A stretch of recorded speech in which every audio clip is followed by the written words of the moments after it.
Digamos, o sea, entonces digo, ¿de qué me venís a hablar? Hablame de gente, digamos, que tenga la altura intelectual y política para discutirme algo. Porque si me vas a poner 4 de copas, digo, ¿qué querés que te conteste? Digamos. Algunos plantean planes productivistas, es decir, bueno, que salgan que vengan inversiones y que la gente pueda producir más, que las empresas puedan. La ley base, digamos, ¿consigue esto? Digamos, ¿consigue esa confianza? De vuelta, yo creo que hay algo que no entienden. Digo, yo no voy a hacer planes productivistas. Digo, eso es de un tipo que piensa en términos socialistas. Sí, se lo dijo a los empresarios, me acuerdo. Digo, sí. O sea, eso es un dirigista. Digo, ¿vos te crees que yo soy un dirigista? Soy liberal libertario. La diferencia es que yo soy liberal libertario y no soy liberal libertarado. Es una diferencia no menor, porque hay algunos que viven en Narnia. Entonces, digamos, y que le hacen mucho daño a las ideas de la libertad, porque como viven en Narnia, se olvidan de las restricciones y entonces proponen estupideces. Si vos a la ley base le sumás el DNU, estamos hablando de una reforma que es 8 veces más grande que la reforma de Menem. Por lo tanto, te diría que en 6 meses hemos hecho más por la Argentina que lo que se usó en los últimos 100 años. Eso es lo que tiene que ver con la cuestión estructural y naturalmente eso implica poner un punto final a la decadencia que trae la Argentina en los últimos 100 años. Implica un salto en el ranking de libertad económica de aproximadamente 90 puestos. Por lo tanto, empezamos a parecernos a países como Alemania, Italia, Francia. No vamos a parar hasta que Argentina sea el país más libre del mundo. Ese es el primer punto. El segundo punto tiene que ver con el manejo de la macroeconomía, lo que tiene que ver con el corto plazo. Nosotros básicamente la primera fase era la consolidación de la hipótesis del déficit cero. Lo logramos en el primer mes. Dijeron que no era sustentable, dijeron un montón de cosas. La realidad es que los números de los 5 primeros meses fueron muy positivos. Junio tiene una cuestión de estacionalidad, pero digamos, cuando vos tomes los 6 meses vamos a estar en claro superávit. De hecho, tenemos un exceso de caja que va a servir para más que pagar la carga de intereses que tenemos del mes de julio. Por lo tanto, lo que tiene que ver con la consolidación fiscal está... O sea, ¿para usted está ordenada la macroeconomía? No, digamos, la estamos ordenando. O sea, digamos, no dije que estuviera terminada la tarea. Dije que estamos logrando hitos muy importantes. Por otra parte, en ese sentido, consolidar el déficit cero en la línea financiera implica que la relación deuda-producto no te va a crecer más y eso es una condición de solvencia. Por lo tanto, tarde o temprano el riesgo país va a colapsar y por ende eso te va a generar un proceso en el cual se te impulse el crecimiento. Además, la economía claramente ha dado muestras de haber tocado un piso entre marzo y abril. Cuando vos mirás los indicadores contra el año pasado, claramente son negativos, pero cuando vos mirás las comparaciones mes sobre mes en términos desestacionalizado, vos tenés que ya empieza a haber muchos indicadores positivos. Los índices de difusión están todos arriba del 50%, quiere decir que más de la mitad de la serie está tirando positivamente. Cuando vos tomás los indicadores líderes te están anticipando una salida y eso vos lo podés explicar por el lado de la demanda porque tenés una recuperación tanto en las jubilaciones como en los salarios reales. Los salarios reales de hecho vienen creciendo los últimos 2 meses de manera marcada. Estamos en niveles tanto en jubilaciones como en salarios reales por encima de los niveles que teníamos en noviembre del año pasado y al mismo tiempo tenés condiciones para que haya un rebote por un problema de dinámica de stocks.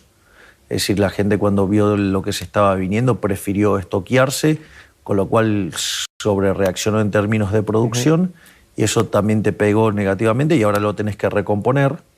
Y por otra parte, Argentina es una economía fuertemente descapitalizada Eso hace que todos los retornos reales de la economía sean muy altos y por ende eso favorece la inversión. Al mismo tiempo, lo otro que vos tenés es el hecho que el ajuste fiscal, que es el más grande en la historia de la humanidad, en tiempo récord, te estaría aportando 15 puntos de ahorro y eso favorece al crecimiento económico. Y obviamente que habiendo pasado la ley bases, esto digamos, se va a repotenciar más. En la última semana hubo grandes anuncios de inversiones. Y por otra parte estamos trabajando fuertemente con el tema monetario para exterminar definitivamente la inflación. Siempre remarco la situación que heredamos, ¿no? Porque cuando vos lo tomás en términos de inflación mayorista, que es la que se adelanta, la inflación de diciembre cuando nosotros llegamos era 54%, eso anualizado te da 17.000 y la inflación, la del último mes fue del 3,5%, eso significa el 50% anual, es decir, la inflación la bajamos del 17.000 al 50% y estamos entrando ahora en lo que sería la fase 2 del programa de estabilización, que es, bueno, terminamos con lo que es el déficit cero y eso ya está consolidado. Ahora vamos a lo que es la emisión cero. Es importante explicar lo que significa la emisión cero porque me sorprende la torpeza y el bajo nivel, casi diría pobrísimo y hasta que asusta, la pobreza intelectual de los analistas económicos locales, porque, digamos, no sé, el error lo comete un periodista, digamos, un no profesional lo puede entender, un no profesional de la economía. Ahora, digamos, que el error lo cometan tipos hasta con doctorados en universidades muy prestigiosas, uno ya no sabe si es ignorancia o mala fe. El criterio es que la base monetaria amplia quede fija. Cuando vos tomas la base monetaria, en Argentina, la base monetaria común, en lo que va del siglo XXI estuvo en torno al 9% del PBI, 10% del PBI.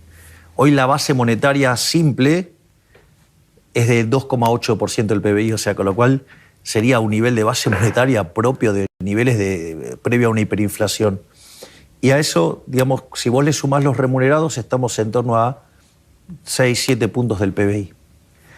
Ahora, entonces, ¿qué significa esto de la emisión cero? Que la base monetaria amplia va a quedar igual. Lo que va a cambiar en un movimiento virtuoso es que conforme aumente la demanda de dinero, ¿qué es lo que pasa? Como bajó la tasa de inflación, como bajó la tasa de interés nominal, eso hace que la gente demande más dinero. Al demandar más dinero, ¿qué pasa? Va y le pide al banco que le dé el depósito y ahora como los billetes son más grandes, no tenés problema de tenerlos encima, por decirlo de alguna manera. En ese contexto donde te aumenta la demanda de dinero, el banco se da vuelta y le exige al Banco Central que le pague el remunerado. Entonces, ¿vos qué es lo que ves? Conforme aumenta la base monetaria en su formato tradicional, van cayendo los pasivos remunerados y la base monetaria amplia queda constante. ¿Cuándo termina ese proceso virtuoso? Cuando la base monetaria, en el sentido tradicional, coincide con la base monetaria amplia, es decir, terminaste de eliminar todos los pasivos remunerados.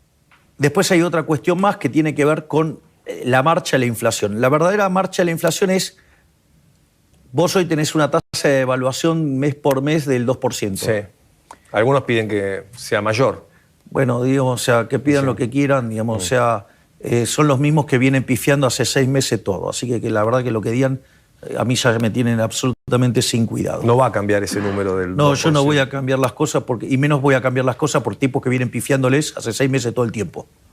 Entonces, pero, perdón, presidente, si cambia el contexto internacional, por ejemplo, Brasil devaluó 10% su moneda. El problema de la moneda de Brasil es un problema de moneda de Brasil, no es un problema nuestro. Digo, si es por eso, nosotros fuimos los grandes devaluadores del siglo XX y eso no nos hizo más competitivos. No. Así que con lo cual, digamos, o sea, hablar de competitividad y tratar de, digamos, tocar el tipo de cambio nominal, cuando vos no tenés un problema con la emisión monetaria, demuestra que están bastante flojitos de papeles. Pero no importa, quiero seguir con esto.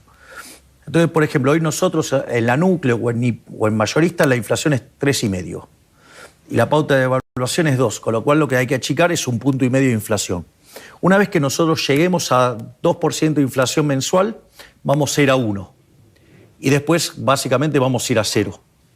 Una vez que llega a 0, tenemos que ver si tenemos que emitir por el tema... ¿Por qué se daría ese proceso de que llegás al 2%, después llegas a 1 y después...? Porque, digamos, la cantidad de dinero no está modificándose.